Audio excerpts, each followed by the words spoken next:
देवी सीता,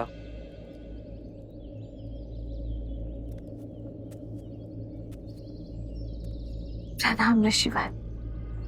आयुष्मान भव। देवी, ये क्या? आपने तो इस स्थान की काया ही पलट दी। आपको कोटि कोटि आभार। मन की चिंता मिटाने के लिए तन को भक्ति में व्यस्त कर लिया। कैसी चिंता देवी? लवकुश की? उनकी सुरक्षा का वचन तो स्वयं तमसा माता ने दे दिया है, परंतु श्री राम, न जाने ऐसा क्यों लग रहा है मुझे ऋषिवर कि श्री राम विचलित है। देवी, आप दोनों दो शरीर एक प्राण हैं। एक दूसरे की मनोदशा बिना मिले, बिना देखे ही अनुभव कर लेते हैं। किंतु ध्यान रखिएगा, भोर खत्म होने से पहले रात्रि का अंधकार सबसे अधिक होता है। वैसे ही शुभ समय आने से पहले चिंताएं मन को घेर लेती हैं। और अब तो सभी चिंता के दूर होने का समय है। ये लीजिए ब्रह्मदेव का प्रसाद, इसे ग्रहण कीजिए।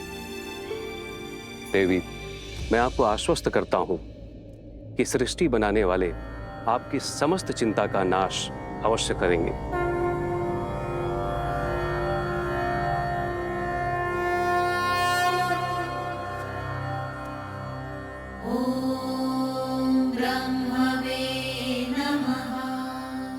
ओम ब्रह्मदेवाय नमः। देवाय नमः। ओम ब्रह्मदेवाय नमः। देवाय ओम ब्रह्मदेवाय नमः। सीते, राम,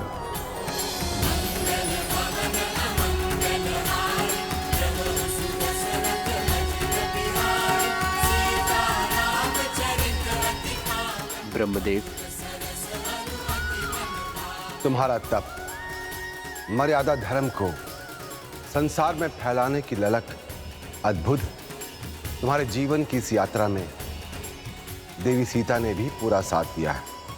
इसलिए मैंने इस सीता के पुतले को इतने प्राण दिए हैं, ये अश्व के लौटने और यज्ञ उत्पन्न विधि के संपूर्ण होने तक मंत्रोजाप कर सके। अभी अश्वमेध यज्ञ देवताओं को भी सहर्ष स्वीकार होगा और उनका आशीर्वाद तुम्हारे साथ है राम। यज्ञ का अभिमंत्रण अश्व को आसुरी शक्तियों और दुर्घटनाओं से बचाता है, किंतु केवल तब जब देवताओं का आशीर्वाद हमारे साथ हो। धन्यवाद ब्रह्मदेव।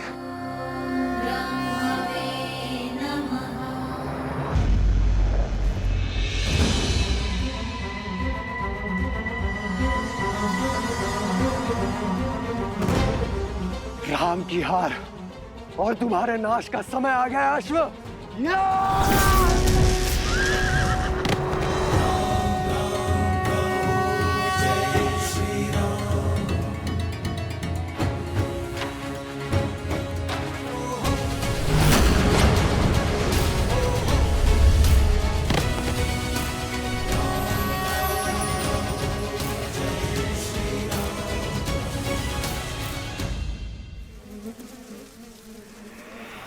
मूर्खाधिपति प्रबंधासुर इतना भी नहीं जानते कि अश्वमेध का अश्व देवताओं की सुरक्षा में होता है। असुरों का संहार देवताओं और मनुष्यों के सामर्थ्य से नहीं, असुरों की मूर्खता से ही हो जाएगा।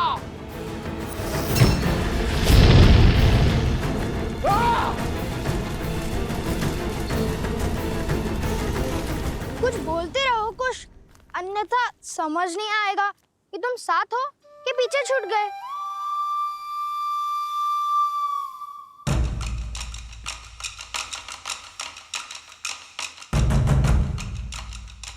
ऋषि कुमारों,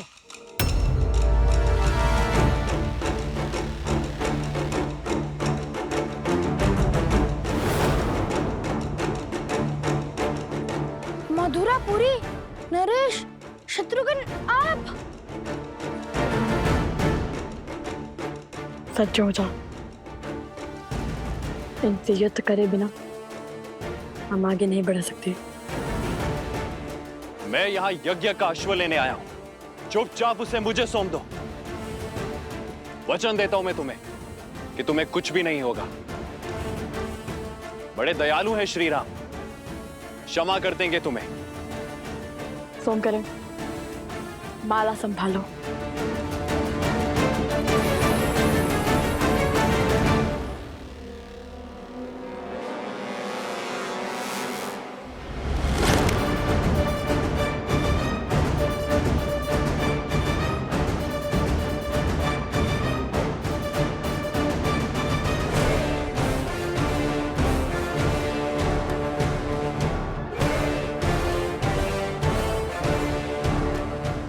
तो जानते हैं ना वो कौन है? वो कोई साधारण बालक नहीं है, वो अनमोल रत्न है, केवल मेरे लिए नहीं अपितु समस्त संसार के लिए। आप दोनों जो कर रहे हैं वो अनुचित है। मेरी विनती सुनिए और समय रहते अपनी भूल सुधार लीजिए। यज्ञ के अश्व को रोकना पाप ही नहीं, अपराध भी है। हम बालक अवश्य हैं, किंतु अबोध नहीं।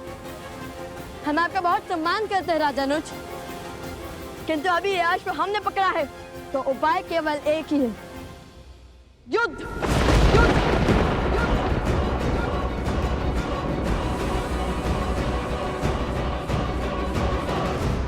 नीति शास्त्र कहते हैं कि व्यक्ति को स्वयं अपनी शक्ति, वास्तविकता से अधिक और दूसरों का प्रेम अपेक्षा से कम ही लगता है।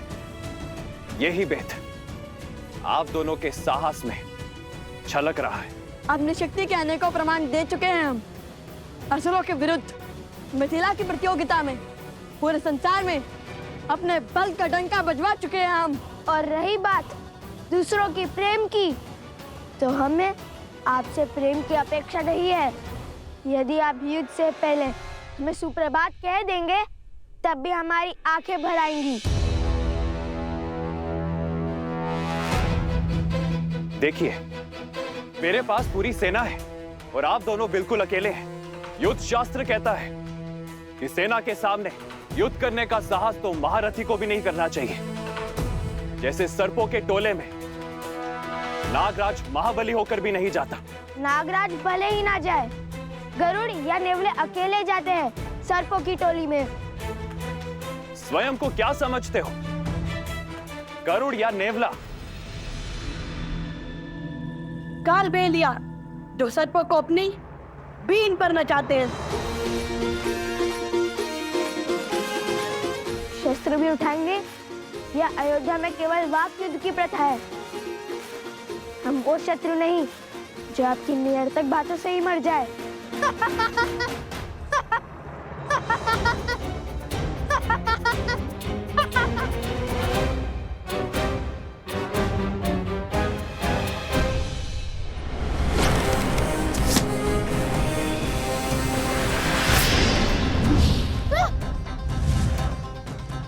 आप दोनों शत्रु नहीं, अपराधी हैं।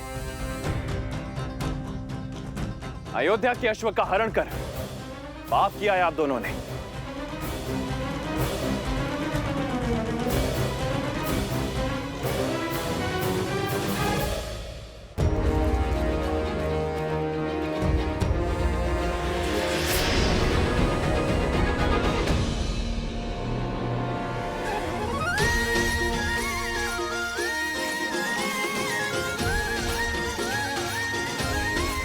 धन्यवाद मित्र सोमकर्ण।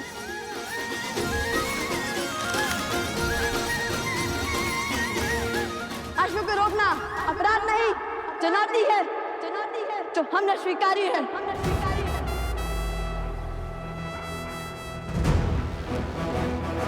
कुश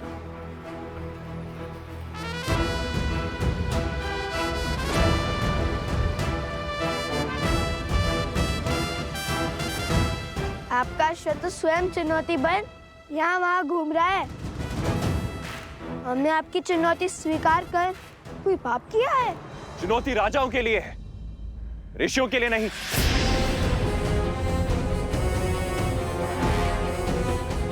क्या बताएंगे आप?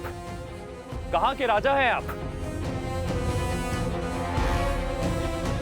राजा ना होकर अश्व को रोकना अपराध की श्रेणी में ही आता है। ऐसा तो कहीं नहीं लिखा है। लिखा नहीं है, किंतु असत्य भी नहीं है। ये हमारे राजा हैं। मेरे ज्येष्ठ भ्राता अवसरा ने इनका राज्याभिषेक किया है।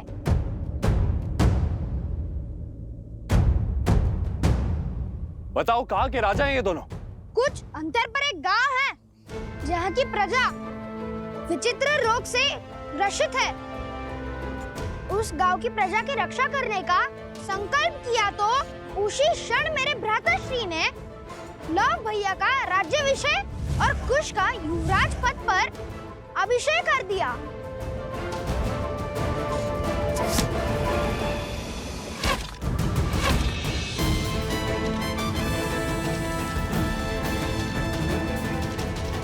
राजानुज, युद्ध में असावधान होना सबसे बड़ा अपराध है।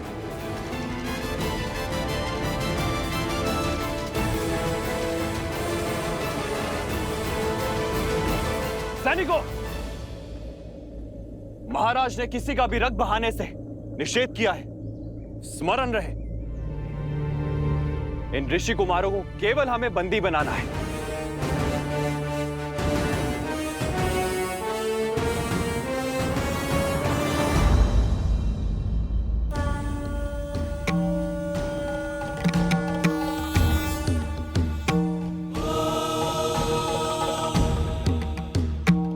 वन देवी, नियति मोड़ ले रही है।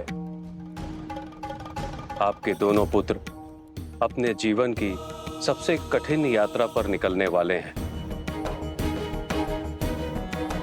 मैं केवल आपको यह बताना चाहता हूं कि आपके दोनों पुत्र एक पूरी सेना के विरुद्ध लड़ाई लड़ रहे हैं।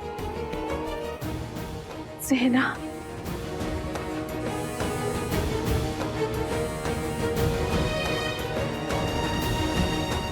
हे महादेव,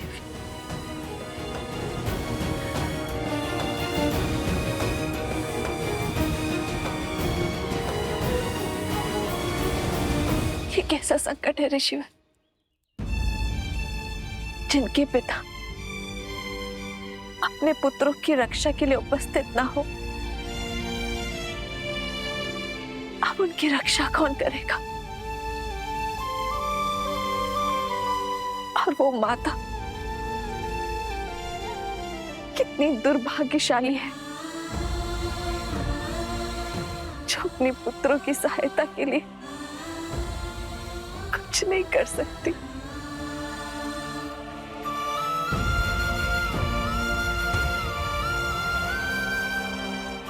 ऋषिवर, कोई तो उपाय होगा ना कि इस संकट से बाहर पा सके, मैं अपने पुत्रों की रक्षा कर सकूं। बताइए गुरुवर।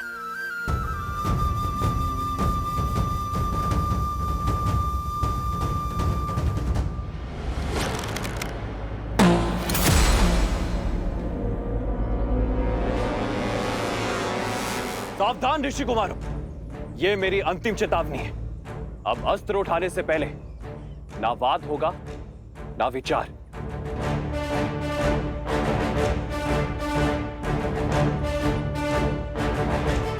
यदि अब भी ये नहीं रुके तो मुझे इन पर प्रहार करना ही होगा। मेरा पहला धर्म अपने महाराज की आज्ञा का पालन करना है। सैनिकों, जाओ और पकड़ लाओ इन्हें।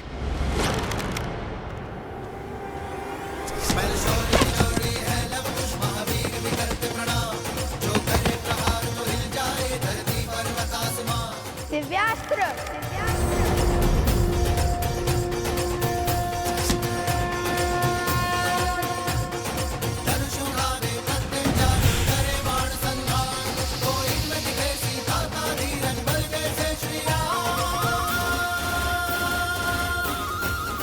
संपूर्ण संसार में मर्यादा धर्म का प्रचार हो रहा है और आप दोनों धर्म स्थापना के मार्ग में अवरोध बनकर पाप कर रहे हैं।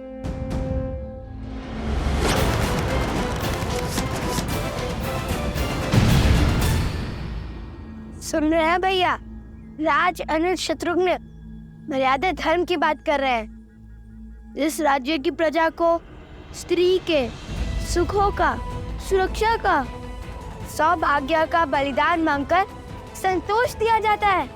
वहाँ कैसा राजधर्म?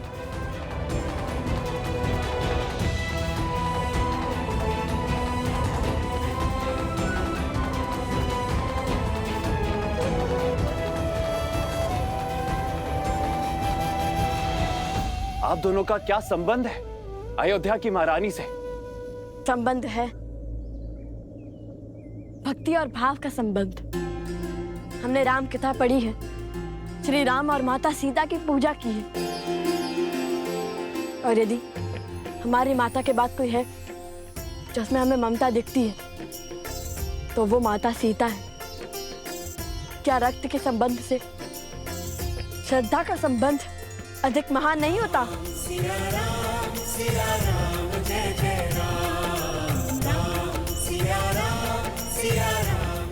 सूर्यवंश के इन सूर्य का तेज अयोध्या तक नहीं पहुंचना चाहिए। आप किसी से कुछ नहीं कहेंगे भैया।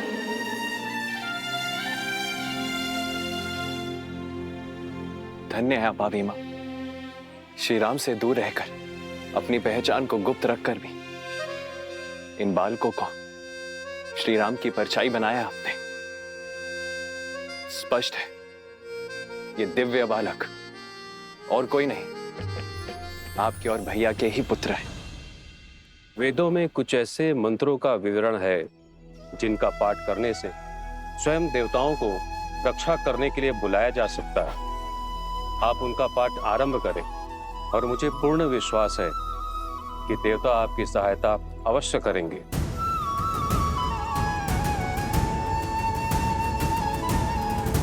मैं आपको वो वेद मंत्र बताती हूँ वनदेवी।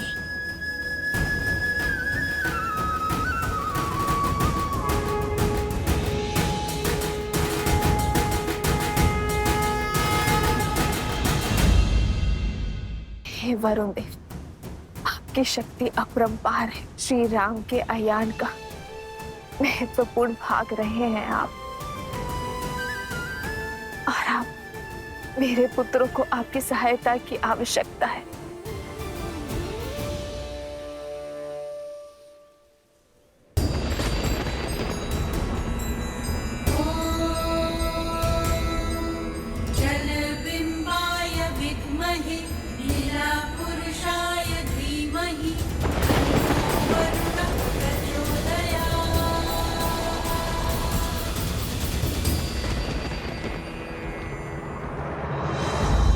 मुझे जाने की आज्ञा दीजिए भैया।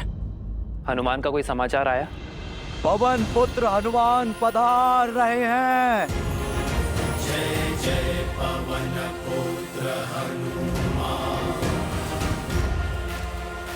प्रणाम प्रभु। मैंने पूरे त्रिवेणी क्षेत्र को छान लिया है, किंतु प्रभु मुझे अश्व कहीं नहीं मिला।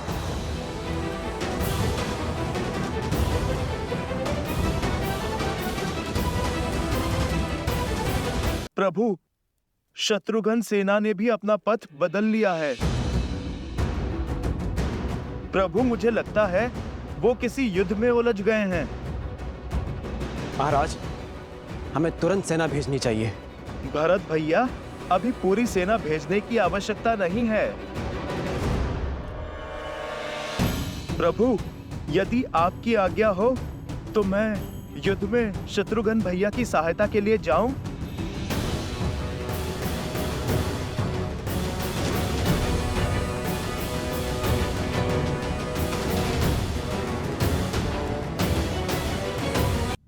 प्रभु यदि आपकी आज्ञा हो तो मैं युद्ध में शत्रुघ्न भैया की सहायता के लिए जाऊं। जाओ हनुमान, किंतु स्मरण रहे युद्ध में कोई अनावश्यक रक्तपात ना हो।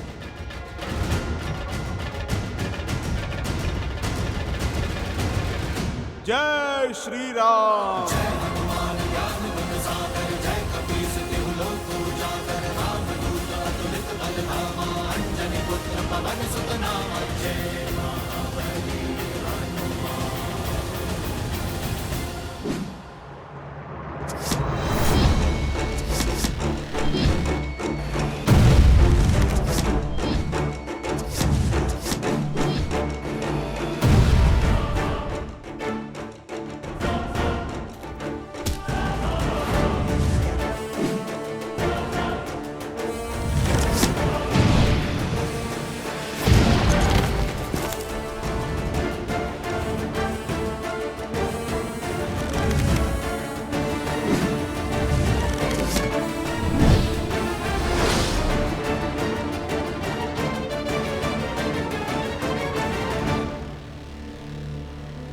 मुझे इन्हें सम्मोहन अस्त्र से बेसुध करना होगा।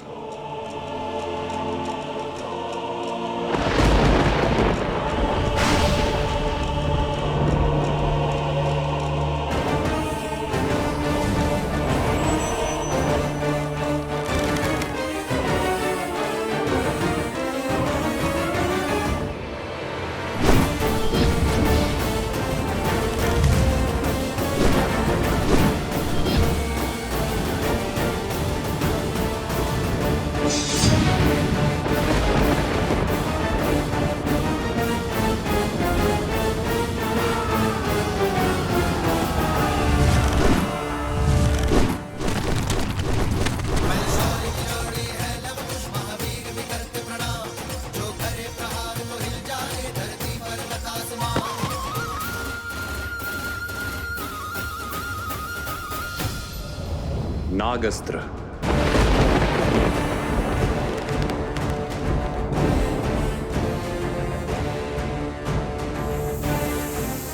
अपनी कुंडली में इन्हें बांध लीजिए नाग देवता, और कोई हानि नहीं पहुंचाए। सुनो, तुम इन सैनिकों को संभालो, मैं इस अस्त्र का उत्तर देता हूँ।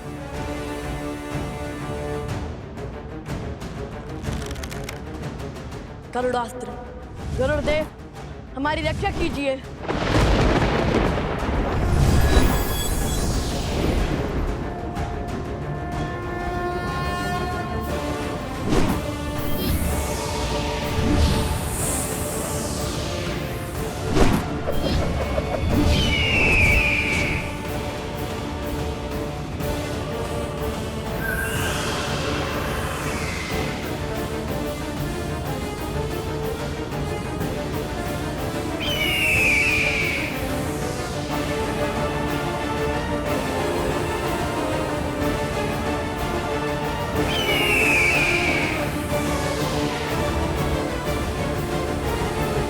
सैनिक, मेरे अस्त्र से बचकर तो दिखाओ।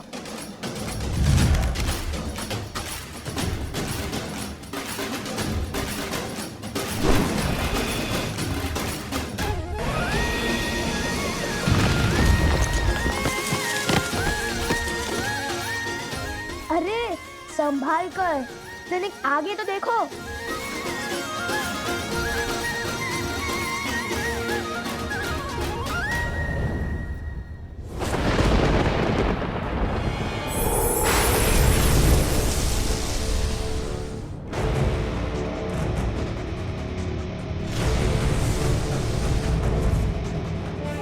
लगता है ये वरुणास्त्र चला रहे हैं। वरुण देव, अपनी कुंडली में इन बालकों को बांध लीजिए।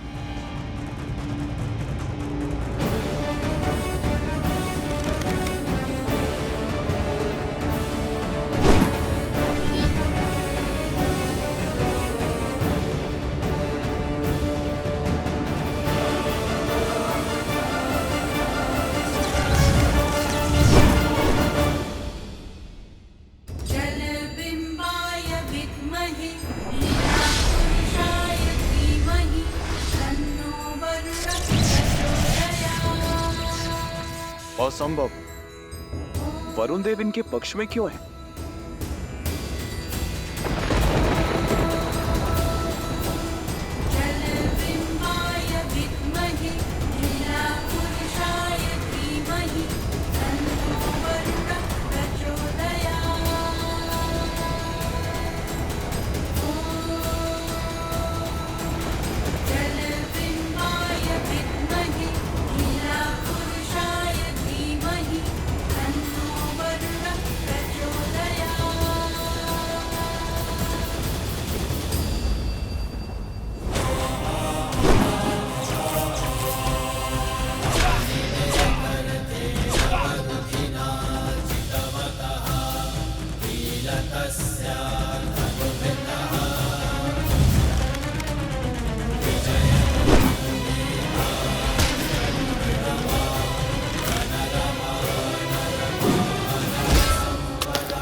सम्मोहन अस्त्र का प्रयोग कैसे किया जाता है राजानुज शत्रुघ्न जी?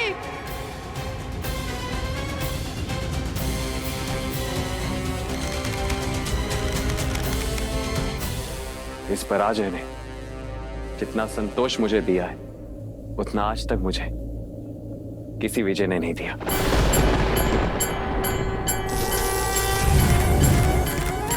शीघ्र ही मेरी प्रसन्नता का कारण यह संसार जानेगा और मानेगा यह पराजय स्वीकार कर शत्रुघ्न ने कोई द्रोह नहीं किया।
धन्यवाद वरुण देव। सोमकांत, तुम कहाँ हो? कहीं दिखाई ही नहीं दे रहे। मैं तो कब से आना चाहता हूँ, किंतु ये स्वर्ण कमल है ही इतना भारी कि मैं चले नहीं पा रहा।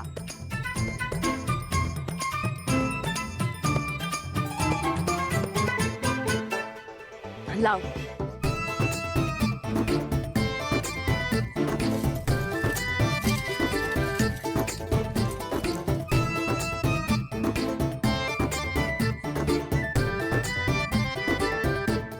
तुम कितने भोले हो सोमकर्ण। स्वयं अदृश्य होने के स्थान पर अश्व को अदृश्य कर दिया होता। किसी अदृश्य अश्व के पीछा कैसे किया जा सकता है? कुश, एक बांस या फिर एक गन्ना लाओ, उसे इसमें हम लटका देंगे, अन्यथा हम यूं ही अदृश्य होते रहेंगे।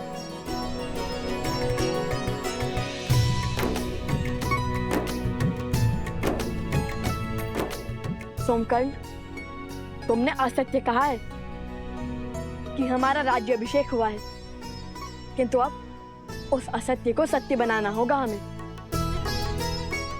अयोध्या से अन्य कोई सेना आए उससे पहले हमें वो औषधि खोजनी होगी और उन गांव वालों को उनके रोगों से मुक्त कराना है। ये लीजिए भैया।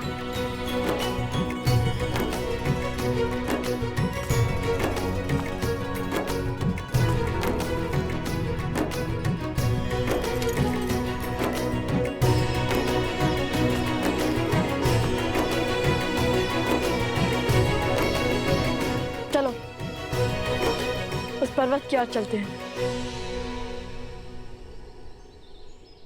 भैया, किंतु औषधि कैसे खोजेंगे? सूर्यास्त होने को है। शीघ्र ही घोर अंधकार छा जाएगा।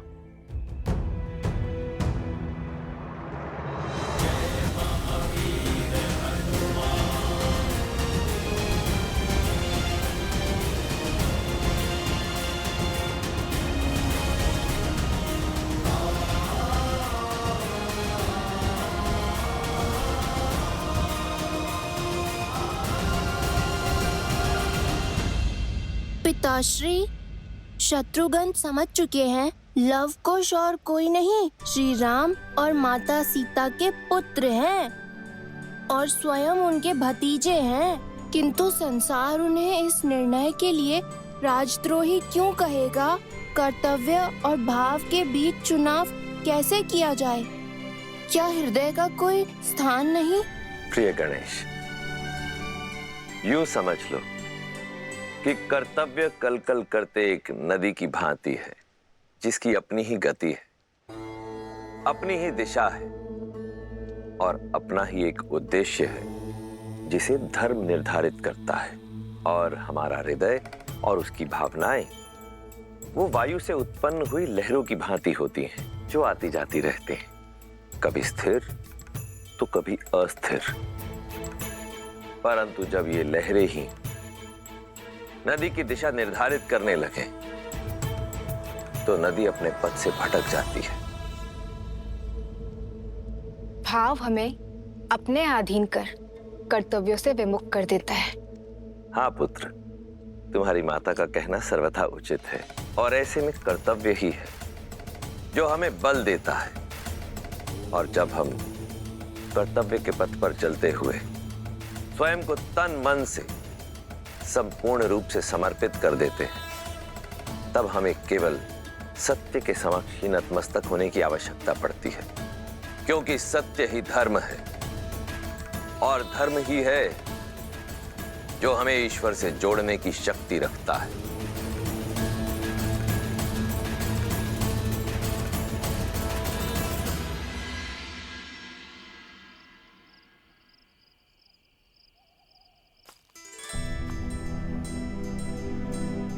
अब जब तक हम ना लौटे तुम यही रहना।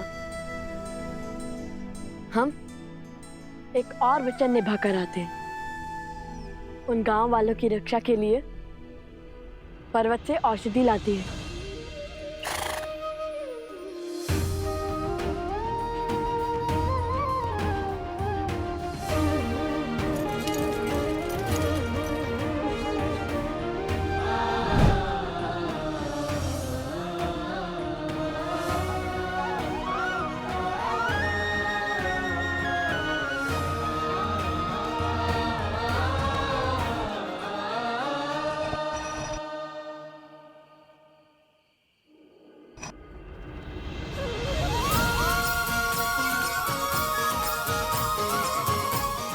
अब तुम्हें खोजने में कठिनाई नहीं होगी मित्र।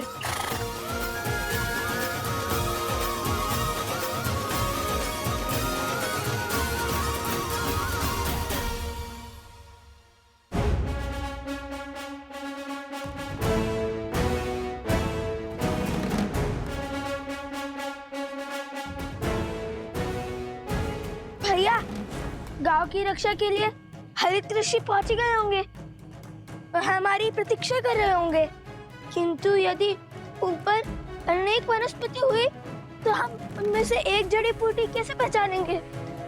मैं भी तो वही सोच रहा हूँ। जब हनुमान जी संजीवनी लेने गए थे तब विद्या सुषेण जी ने उन्हें क्या कहकर भेजा था? यही कि संजीवनी बूटी चमकती है। बूटी चमकती है जैसे अधर्म के अंधकार में धर्म का प्रकाश चमकता है।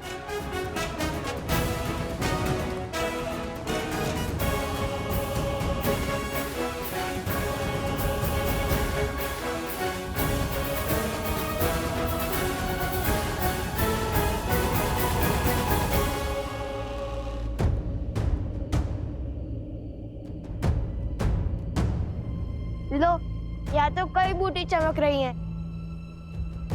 अब कैसे ढूंढे बूटी?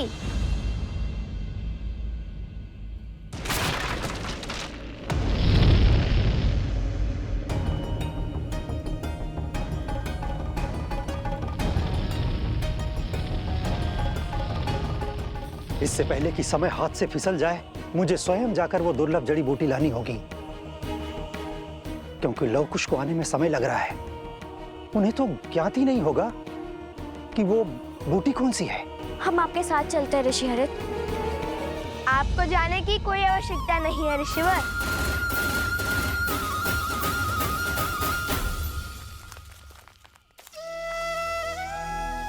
लव कुश भी आ गए और आपके लिए जड़ी बूटी भी। चाहिए ना आपकी वो दुर्लभ जड़ी बूटी? हाँ, यही वो बूटी है। किंतु लव कुश, तुम्हें जड़ी बूटी कैसे पहचानी? बताएंगे बताएंगे।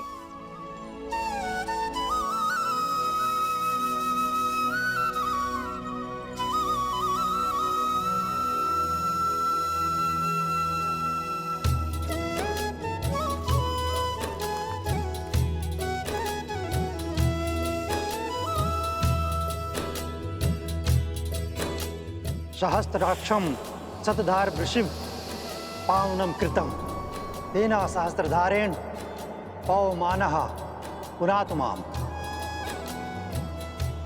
सहस्त्राक्षम शतधार वृषिभ पावनम कृतम तेना सहस्त्रधारेण पवमानः पुनातु माम।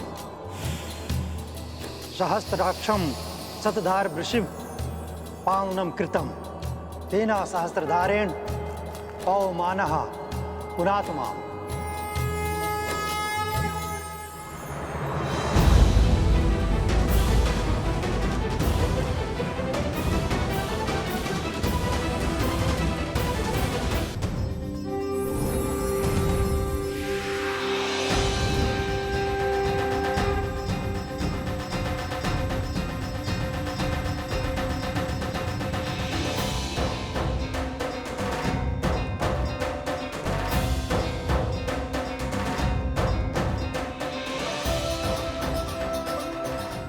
मैं निरोगी हो गया, मेरा रोग भी ठीक हो गया, हम सब स्वस्थ हो गए। धन्यवाद ऋषिवर, आपके कारण। मेरे कारण नहीं, ये सब तो लौह कुश ने किया है। धन्यवाद। आप दोनों का कोटि कोटि धन्यवाद। आप दोनों ने अपने प्राणों को संकट में डालकर हमारी सहायता की। आपका साहस और सामर्थ्य सदैव बना रहे। आप दोनों इस संसार के लिए एक उत्तम उदाहरण बन के उभरे। हम केवल मुख से ही आपको धन्यवाद कह सकते हैं, क्योंकि आपको देने के लिए हमारे पास कुछ भी नहीं है। हमें बताइए ऋषि कुमार, आपको क्या चाहिए? हम आपका कर कैसे चुकाएं? हमें कुछ भी नहीं चाहिए। हमें जो उचित लगा, जो धर्म संगत लगा, हमने बस वही किया। और मांगना क्या है वो भी हमें नहीं पता, इसलिए धन्यवाद ही बहुत है। मैं जानता हूँ क्या मांगना है।